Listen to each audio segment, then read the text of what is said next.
My brother painted me as a wicked sister who stole everything from him, so I ruined his life by letting his wife know that he blew his inheritance away and was drowning in debt. I have two siblings, Mason and Brittany. Our mother passed away recently due to late-stage cancer, leaving us with a lot. My siblings each got more than $150,000 in money, sentimental but expensive items, and furniture. I did not get the money. I received the house, the land, and some items. The house and land, which had been sold off bit by bit over the years due to Mom's declining health and inability to properly tend to it, is worth far below the $150,000 my siblings received. Weeks passed and I finally felt like I could start doing things to the house. Now, I did say the house was dingy. It's not worth $150, but the housing market is crazy, so I thought it was a bit of a luck. It needs repairs: the roof, the chimney, the water heater, some pipes, the doors and windows for heating purposes, and everything inside is so darkly painted or made of wood that just sucks out all of the light. As I started going through everything in the house, which had specifically been left to me as stated in the will, I began finding things. Money is in books, and there are so many books. Money taped under beds,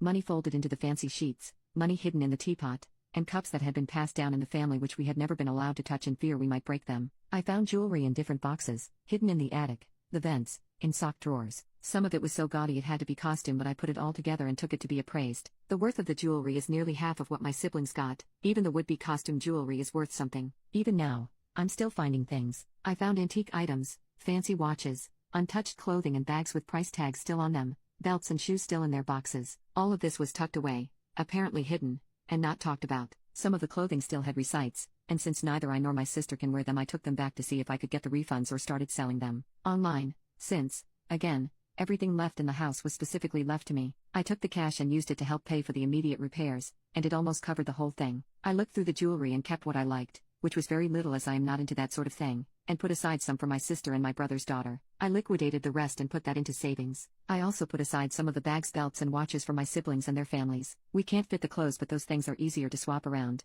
I invited everyone over and gifted them the items, telling them I had found them while I was cleaning everything out and thought they might like to have them. Everyone was happy to get them, and there wasn't much bickering among the kids. They asked what else I found and I explained the jewelry I kept and the clothing I was selling off. My brother got a weird look on his face and asked if I had found any money. I told him I had, but tried to downplay it as mostly change and loose bills. He asked to see the money and I grabbed a giant water refill container I had started storing all the coins in. He told me that was a lot of coins and asked if I was going to use them for the laundry mat since I left them all loose. I rolled my eyes because I have a washer/dryer set. I told him there was no point in cashing them in until I cleaned the whole house. He told me to let them know so we could all split that and the money I got from selling the clothing. When I asked why, he said so we can split it. I asked him why I would split it when they all had gotten large cash inheritances, sentimental and expensive things, and some other things. I literally got the house, the problems, the cleanup, and the nice things I did find that I thought they might like. I handed over without being asked to. He told me I didn't have to be a greedy a-hole about it and to never mind. My sister gave me the side eye but didn't say anything,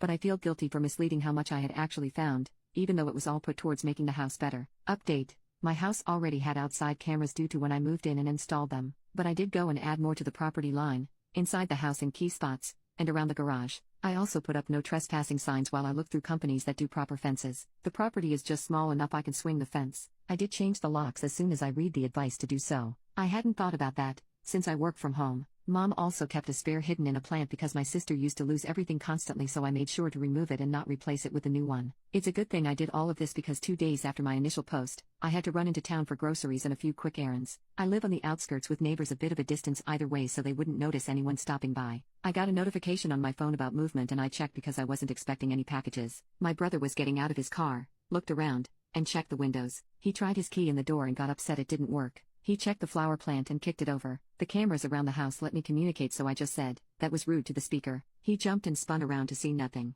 I asked him what he wanted and he demanded to know why I put up cameras. I said, "Because I'm a single woman living in the woods?" "Yeah, dumb poop." He shifted from foot to foot before saying he would be back so we could talk and he left. I messaged the video evidence of him trying to get in while I wasn't home to him, his wife, my sister, and her fiancé. With the message I sent, I changed the locks because I don't know who Mom gave them out to, like her friends, and I have cameras. Because of this attempt to get in while I'm not home, no one will be getting the new key. I don't just randomly try to get into your house when you're not home. He sent me a lot of nasty texts after that, trying to shame me for doing that. I told him he shouldn't be doing things he doesn't want others to know about, and that it's a reflection on him, not me. He told me I was a B and blocked me. My sister thinks I went too far by telling his wife because she is threatening to take the kids to her mom's, and she thinks I went too far by showing her fiancé because now he doesn't want him to have keys to theirs for emergencies. Somehow, I get the feeling this isn't over yet. Time to adopt a very big dog. Update 2. I am adopting a bonded pair of doggos from my local shelter. I did start a paper trail with both the police and a lawyer, who is a family friend. I documented the attempted break-in,